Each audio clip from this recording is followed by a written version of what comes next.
The TRT boom, what no one is saying. If you're under 30 and thinking about TRT, this video isn't here to scare you. It's not here to shame you, and it's definitely not here to call you weak. It's here to do something much rarer. It's here to slow the conversation down, because right now, the conversation around testosterone replacement therapy is loud. It swings between two extremes. On one side, you have people saying TRT is basically a miracle, that it's the missing key to masculinity, success, drive, confidence, physique, and dominance. On the other side, you have people acting like it's reckless, dangerous, unnecessary, and a shortcut for insecure men who don't want to put in the work. Both sides are incomplete, and if you're a man trying to make a real decision about your health, incomplete information is dangerous. So this isn't hype. And it's not fear, it's context. Let's be honest, TRT isn't underground anymore. It's not taboo, it's not whispered about in locker rooms. It's trending. Scroll through social media long enough and you'll see before and after photos, energy transformation stories, I got my life back, testimonials, blood work screenshots. It feels mainstream, and for some men, it genuinely changes their life. That part is real. There are men who struggled for years with low energy, brain fog, low libido, poor recovery, depressed mood, who finally got tested, diagnosed properly, and treated medically, and saw a dramatic improvement. We can't dismiss that. So why is it suddenly everywhere? Did male testosterone levels collapse overnight? Did masculinity disappear? Or did something else change? That's what we're unpacking. The reality nobody admits. Here's the truth most people won't say out loud. Some men genuinely benefit from TRT, not hype, not bro science, not ego-driven enhancement, real medical deficiency, clinically low lab values confirmed through proper testing, persistent, consistent symptoms that don't improve with lifestyle changes, thorough medical evaluation. For those men, the improvement can be significant. Energy levels rise, mood stabilizes, mental clarity improves, muscle retention and recovery get better, libido often returns to normal, overall quality of life increases. That's real. It only creates confusion and stigma around men who are dealing with legitimate hormonal dysfunction. There are men with primary hypogonadism, where the testes simply don't produce adequate testosterone. There are men with pituitary dysfunction, where the signaling system itself is impaired. For them, testosterone replacement isn't about chasing optimization or trying to become superhuman. It's treatment. It's medical correction. It's no different in principle from treating thyroid deficiency or managing insulin-dependent diabetes. When the body isn't producing what it needs, responsible medical replacement can restore normal function. But here's the part that complicates the conversation. That's not the only reason TRT is booming. Why the boom is bigger than deficiency. The surge in TRT interest didn't happen because millions of men suddenly developed severe testosterone deficiency overnight. What really exploded wasn't just low T, it was the conversation around it. Masculinity has shifted. In previous generations, being average was normal. You worked hard, you provided, you aged naturally. Some days you felt strong and motivated, other days you didn't. Energy fluctuated, drive came and went. Today, average feels unacceptable. Masculinity has quietly merged with optimization culture. Energy is measured like a performance metric. Drive is treated as hormone dependent. Somewhere along the way, normal stopped being enough. Now the standard is constant energy, visible abs, sharp focus, high productivity, confidence, ambition, dominance, all at once. And if you don't feel that way consistently, it's easy to assume something is broken. The simplest explanation, hormones. It's easier to blame testosterone than to confront chronic stress, poor sleep, excess body fat, screen addiction, lack of purpose, or unrealistic comparison to curated online lives. We didn't just normalize TRT. That doesn't mean long-term trends in testosterone levels aren't worth discussing. Some data suggests averages may have shifted over decades. That's a valid conversation. Who TRT actually makes sense for? Let's slow this down and clarify it without emotion. TRT can absolutely make sense, but only in the right context. It makes sense when a man has clinically confirmed low testosterone, verified through proper blood work, not a single rush test, not a guess, not a feeling, but consistent lab results, often repeated, showing levels below a healthy range. It also makes sense when symptoms are present and persistent: low energy, reduced libido, poor recovery, mood instability, brain fog, and those symptoms continue despite real effort to correct them, and that sequence matters more than most people realize. First, blood work. Second, context and medical evaluation. Third, symptoms. Fourth, lifestyle intervention. That order is critical because sometimes lifestyle truly isn't enough. There are men who sleep 7 to 9 hours consistently, who strength train seriously for years, who reduce body fat to healthy levels, who manage stress intentionally, who eat nutrient-dense diets, and still experience clinically low levels and ongoing symptoms. In those situations, medical support is not weakness. It's not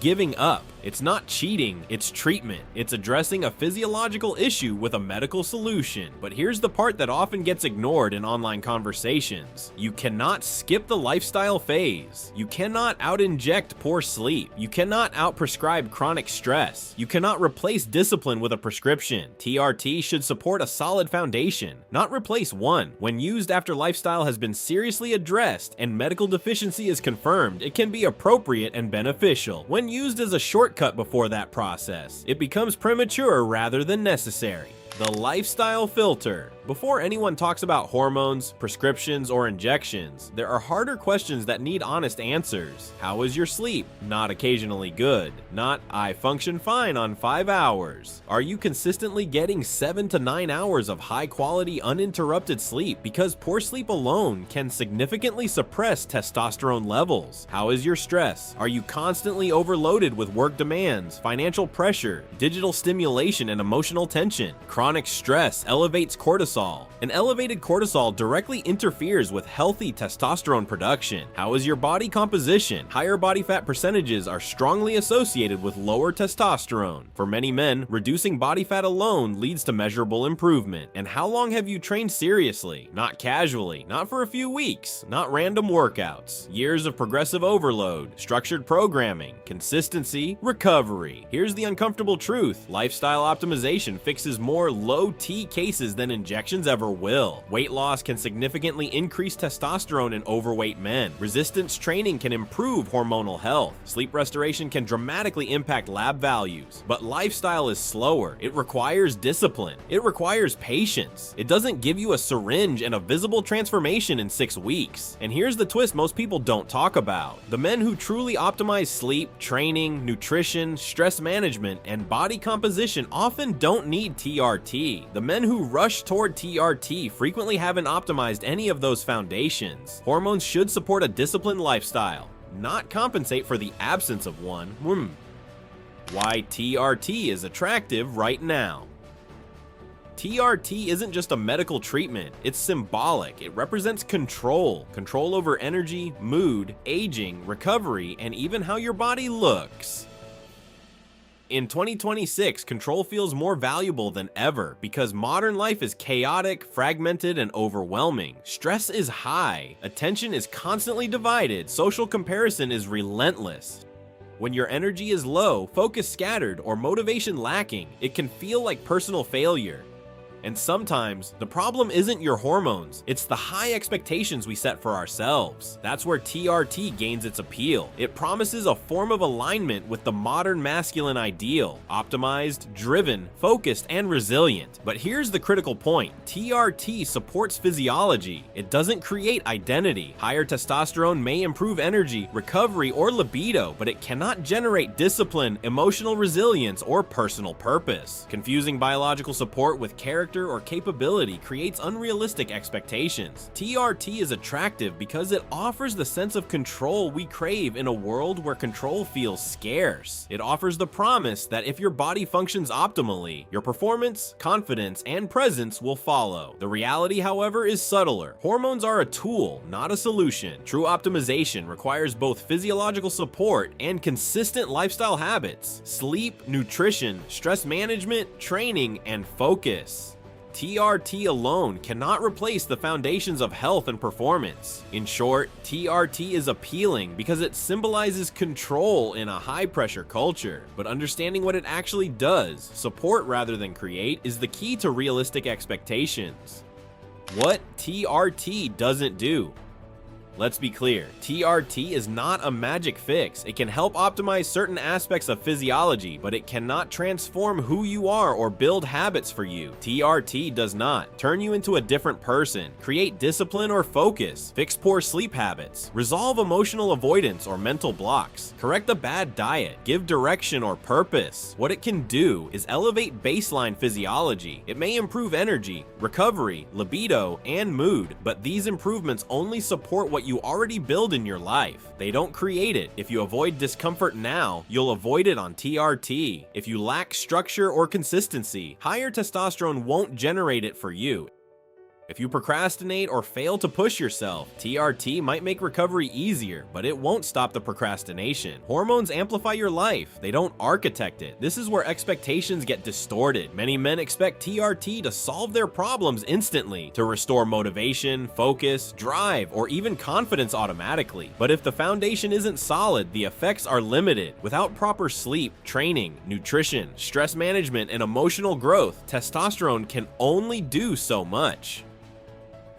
TRT can enhance what's already there, but it cannot replace effort or personal development. It's a tool, not a solution. Think of it as upgrading your hardware. If the software is broken, the upgrade alone won't fix it. The reality is simple. The benefits of TRT are real for some, but only when paired with a strong foundation. Without that, elevated testosterone alone cannot sustain performance, discipline, or long-term growth. In other words, TRT supports life. It does not create it. The long-term conversation. Here's the mature conversation that rarely gets shared on social media. Hormones are a long-term commitment, not a weekend experiment. When you introduce exogenous testosterone into your body, your natural production typically downregulates. This isn't fear-mongering, it's simple physiology. Your testes reduce their own output because the body senses enough hormone externally. That's why starting TRT is not a casual decision. The question isn't, should I try this for a few months to see what happens? The real question is, am I prepared to manage this as a long-term medical path? TRT isn't a temporary performance hack. It requires consistency, monitoring, and responsibility. You need to understand blood work, hormone levels, dosage adjustments, and the potential impacts on fertility and overall health. Skipping these considerations can lead to complications and disappointment. That doesn't mean never start. It means approaching TRT with clarity and caution. Be certain, be informed, and be patient. Understanding the process fully is essential before you commit. This includes regular checkups, ongoing lab monitoring, and a plan for long-term management. The worst reason to start TRT is panic. Feeling tired, distracted, or unmotivated does not automatically justify lifelong hormone therapy. The best reason is a proper medical diagnosis, confirmed through repeated lab tests and professional evaluation, often after lifestyle optimization has been attempted. TRT is healthcare, not a shortcut. It can provide meaningful benefits for those with genuine deficiency, but only when approached thoughtfully. Long-term thinking is essential because starting too early or without full understanding can have permanent physiological consequences. In short, TRT is a tool for treatment, not an experiment. Respecting the long-term nature of the decision ensures it supports your health instead of creating new problems. The balanced take: so is TRT bad? No. Is TRT magic? Also no. It's a medical tool. Like any tool, its value depends on context. For some men, it's life-changing.